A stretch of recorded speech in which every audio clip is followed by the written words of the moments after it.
The story begins with a boy trapped inside an underground lift, his memory completely gone. Suddenly, he heard a strange sound coming from a box beside him. When he looked closely, he saw a pig inside the box. Confused and frightened, the boy couldn't understand what was happening. Moments later, the lift reached the surface. As it stopped, a group of boys surrounded him and welcomed him. One of them, named Gally, reached out his hand and pulled him out of the lift. But the boy, terrified and disoriented, suddenly ran away at full speed. After running for some distance, he realized that the entire area was surrounded by giant walls. There was no way out. The boys caught him and locked him inside a cage. The leader of the group, Albie, came and asked him a few questions. The boy replied, "I don't remember anything." Albie calmly explained that memory loss was normal. No one there could remember their past. Everyone only remembered their own names, nothing else. And even that memory came back after a day or two. When the boy promised not to try escaping again, Albie released him. He then took the boy on a tour of the area. During the tour, Albie explained that they all lived there and worked together to survive. They built shelters, hunted for food, and managed everything they needed to stay alive. Whatever extra supplies they needed came through the same lift, which they called the box. Every month, new supplies and one new boy were sent up in the box, but no one knew who was sending them or why they were trapped there. While exploring, the boy noticed a massive stone door built into one of the walls. Albie immediately told him about the 3 main rules of the glade: never harm anyone, never go beyond the walls, and never under any circumstances enter that door. Later, when Albie left, a boy named Chuck came to keep him company,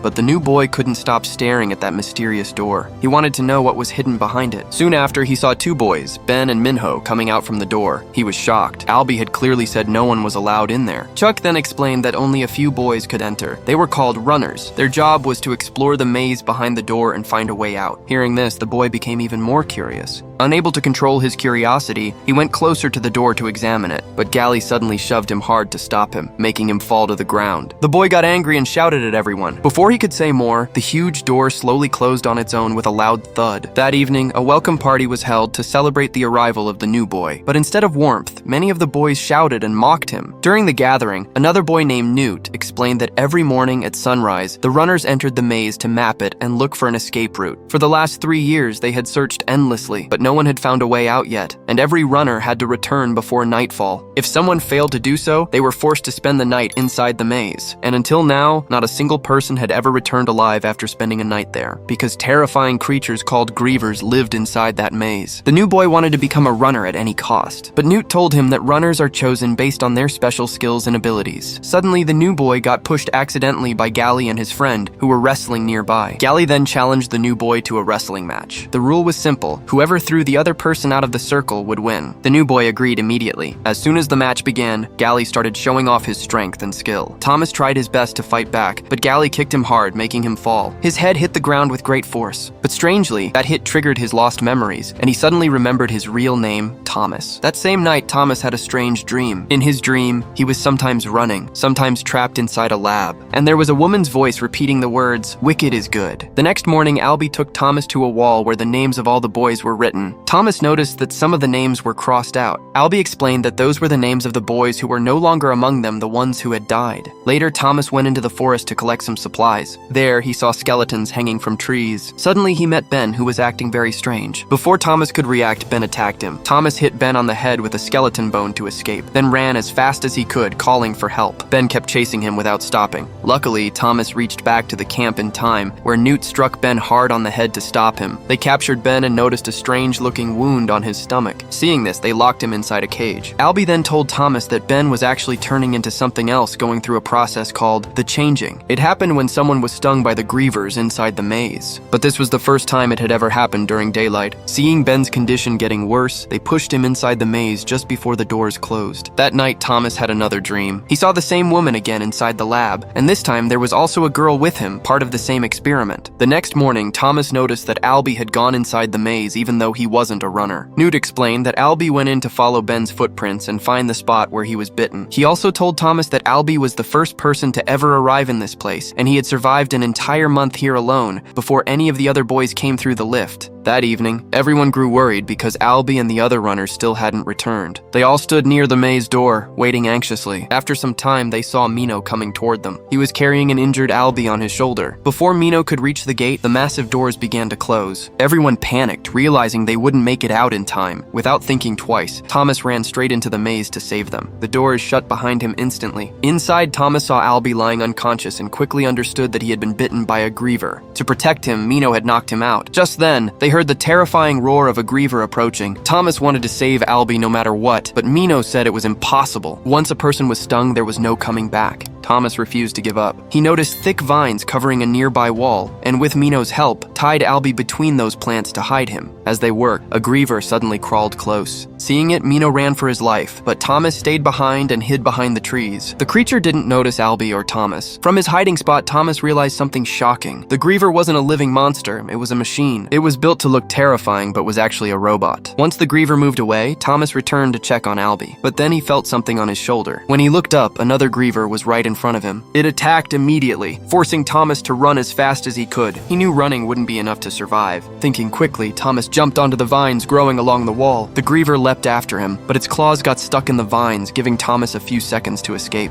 Just then, Mino returned to help. Thomas noticed the closing walls nearby and got an idea. Using the narrow space to his advantage, he lured the griever toward it. When the walls slammed shut, the massive creature was crushed instantly. The next morning, everyone was shocked. Thomas and Mino had returned alive, carrying Albie with them, something no one had ever done before. Mino told the group that thanks to Thomas's quick thinking, they had managed to kill a griever. Later, a meeting was held. Gally demanded that Thomas be punished for breaking the rules, but Mino argued that Thomas should become a runner because of his bravery and intelligence. Everyone agreed with Mino, except Gally. Suddenly, they heard the sound of the lift rising, which wasn't supposed to happen so soon. When they reached it, they found a girl inside. Thomas froze the moment he saw her. She was the same girl from his dreams. Beside her was a note that read, "She is the last one ever to arrive." Then suddenly, the girl regained consciousness and called out Thomas's name. Moments later, she fainted again. After sending her to a nearby hut, Thomas said he wanted to return to the maze. He still hadn't found the answers to his questions. Hearing this, Mino gathered 3 more runners to go with him. When they entered the maze, they discovered the dead body of a griever. After cutting off one of its legs, they found a strange-looking device attached to it. They brought the device back with them for investigation. Inside the hut, they carefully examined it and noticed the word "wicked" written on it, the same word printed on the supplies that came from the box. It became clear that whoever was sending them supplies was also responsible for creating the grievers. Thomas continued studying the device, while Gally argued that Thomas deserved punishment for breaking so many rules, but Newt disagreed. He said Thomas should spend one more night inside the maze, and if he survived, he would officially become a runner. Later, Mino showed Thomas a large map he had drawn of the maze. It was divided into 8 separate sections, and each section opened in a unique pattern every day. Thomas then noticed the number 7 written on the device. From this, he guessed that the griever must have come from section 7. Around the same time, the girl regained consciousness again. She climbed the watchtower and began throwing objects down at everyone in panic. Thomas rushed to stop her and climbed up to talk to her. The girl said she didn't remember anything except her name, Teresa, and that she had spoken Thomas's name in her sleep, even though she didn't truly know him. After talking for a while, Thomas realized that everything Teresa said matched the visions from his dreams. Then, Teresa pulled out 2 blue bottles from her pocket, both labeled "Wicked." Thomas remembered hearing the phrase "wicked is good" in his dream, so he decided to inject Albie with the serum, hoping it might save him. As soon as he tried to give the injection, Albie screamed in pain, but Teresa seized the moment and injected him anyway. That night, Gally locked Thomas inside a cage for breaking the rules again. Later, Chuck quietly sneaked in and brought him some food. During their talk, Chuck said he wished he could meet his parents one day. He didn't even remember what they looked like, but had made a small doll for them, hoping to give it to them someday. Hearing this, Thomas promised Chuck that he would find a way to get them all out of there. The next morning, as the sun rose, Thomas and Mino quickly entered the maze again. With Mino's help, they reached a section that wasn't supposed to open for another week. But then, their eyes fell on Ben's torn clothes. Seeing them, both Thomas and Mino realized that the griever must have dragged Ben to this place. At that very moment, they suddenly heard a strange sound coming from the device. Thomas felt that maybe it was guiding them somewhere. Following the beeping sound, they began to walk deeper into the maze. With every right turn, the sound grew louder and louder. Eventually, they reached a location Mino had never seen before. A massive bridge stood before them, leading to a solid solid wall at the far end. As soon as they approached that wall, the device activated and revealed a hidden pathway. Now there was a dark cave in front of them. When they stepped inside, a bright light suddenly appeared and began scanning their bodies. The next second, the cave started closing rapidly. Seeing this, both of them ran at full speed to escape. Just as they were about to exit the section, a wall collapsed behind them. They narrowly avoided being crushed. They kept running as fast as they could, while the maze around them shifted and transformed right before their eyes. Still, they somehow managed to escape alive and return safely to the colony. As soon as they arrived, they told everyone that they had finally found a possible way out, but Gally wasn't convinced. He argued that it could be a trap and warned everyone not to act recklessly. Thomas and Gally started arguing about it, but their discussion was interrupted when Teresa informed them that Albie had regained consciousness. Hearing this, they immediately rushed to meet him. Albie looked weak but said something shocking, that there was no way out anymore, and Thomas was always their chosen one. Then he asked Thomas why he had come there at all. Before Thomas could answer, they noticed something strange. The maze doors weren't closing that night. Instead, several new paths had opened up. Thomas quickly realized they needed a plan, but there was no time left. The Grievers were already heading straight toward them at full speed. Seeing this, everyone began to run for their lives. Screams filled the air as several boys were attacked and dragged away by the Grievers. Gally and a few others hid inside the box, while Thomas, Teresa, and some boys hid among the fields. But then one Griever grabbed a boy with its long tail. The boy tried to run toward his friends, but one by one, many others fell victim to the monsters. When another Griever approached, Teresa threw a burning lamp at it, setting it on fire. Everyone kept running as fast as they could. Suddenly, Albie tripped and fell to the ground. At the same time, a Griever was closing in fast. Thomas stood in front of it, holding the device to stop the attack. Meanwhile, the other boys struck the Griever from behind, buying them enough time to escape and hide in a nearby hut. But the danger wasn't over yet. In the very next second, a Griever crashed through the roof, snatched another boy, and disappeared. The monster then tried to grab Chuck, but Thomas and the others fought back and managed to save him. Unfortunately, before they could react, the creature turned and lifted Albie into the air. After everything was over, when they all came out, they saw that apart from them, only those who had been hiding inside the boxes were left. Immediately, Gally started beating Thomas, blaming him for everything that had happened. But Thomas still didn't have the answers to his questions. So in desperation,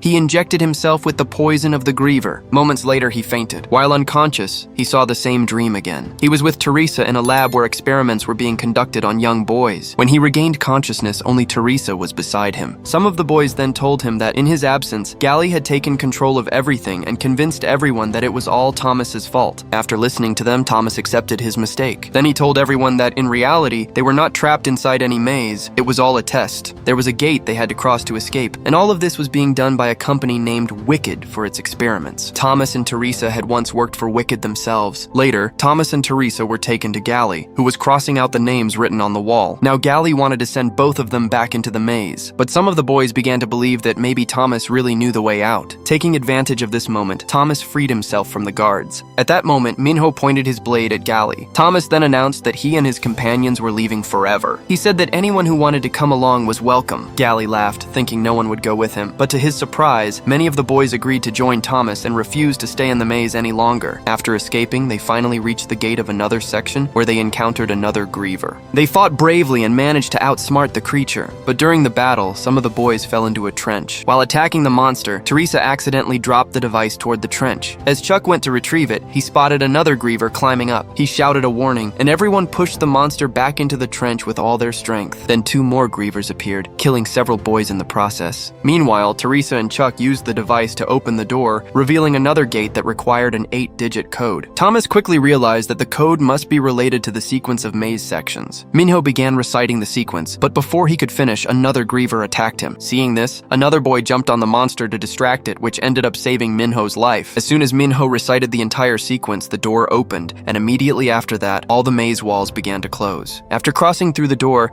they entered a tunnel that looked futuristic, filled with bright lights. When they finally reached the end of the tunnel, they found themselves inside a lab. There, they saw the dead bodies of many scientists and guards lying on the floor. In the main room of the lab, several cameras were installed everywhere. From this, they realized that the scientists had been watching their every move, 24 hours a day. When Thomas pressed a nearby button, a video suddenly started playing in front of them. In the video appeared the same woman Thomas had seen in his dreams, Dr. Ava. She was actually the director of Wicked. In the message, Dr. Ava explained that many years ago, the sun had completely dried up the earth, making it impossible for humans to survive. After that, a deadly virus known as the flare spread across the planet, but over time, a new generation developed some resistance against it. To study this phenomenon, the organization created the maze maze experiment. After delivering her message, Dr. Ava was shown to be killed. While everyone was still trying to process what they had just seen, Gally appeared there. Teresa immediately noticed that he had been infected. He suddenly raised his weapon and fired at them, but before he could do more harm, Minho threw his spear and killed him. Unfortunately, the bullet fired by Gally had already hit Chuck. As Chuck lay dying, he thanked Thomas while holding onto the small doll Thomas had made for him. At that emotional moment, a door opened and several armed soldiers rushed in. They rescued the survivors, escorted them outside, and loaded them onto a helicopter. As the helicopter took off, it was revealed that Dr. Ava was still alive. According to her, Thomas had fallen perfectly into their trap. This movie has 2 more parts after this one. So if you want to see their continuation, help me reach the target of 100 likes. And if you enjoyed this story, please subscribe to the channel. Your support truly means a lot and keeps me motivated to bring you more amazing stories like this.